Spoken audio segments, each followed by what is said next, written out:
Salut à tout le monde. Commençons cette belle année 2026 avec ce beau sujet, l'ADN. Yes.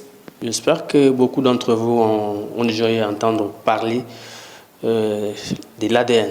Surtout, n'oubliez pas de vous abonner, de liker, de partager, de commenter nos publications pour nous donner de la force.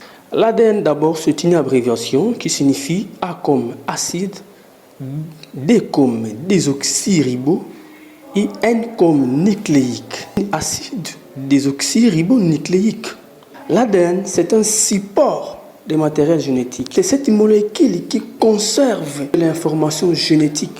Tout être vivant possède ce qu'on appelle l'ADN. Et cette information génétique se transmet de génération en génération. L'ADN possède toutes les informations génétiques nécessaires au développement de notre vivant.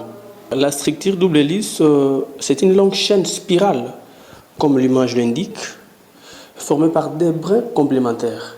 L'ADN est fait de nucléotides contenant de 4 bases azotées. Il s'agit de l'adénine, la thiamine, la cytosine et la guanine. Ces bases azotées qu'on vient précédemment parler se regroupent entre eux dans une chaîne appelée gène. Nous l'avons à moitié dit au premier point. Il s'agit de cette molécule qui dicte l'information génétique, qui conserve cette information-là de génération en génération. Cette information-là qui permet à l'organisme à produire ou à créer un être humain semblable à ses origines. Ces informations-là sont gardées par cette molécule qu'on appelle l'ADN. Que non, mon fils a le même visage que moi. C'est l'ADN qui a conservé ces informations pour former ou créer un fils qui a le même visage que vous.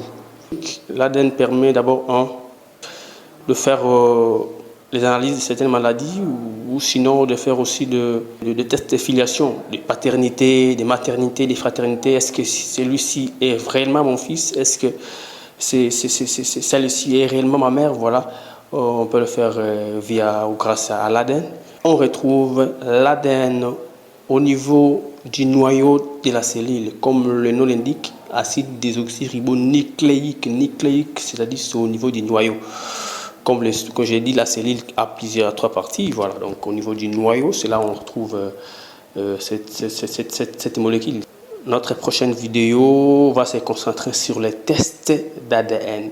Non, on doit faire les tests d'ADN. Non.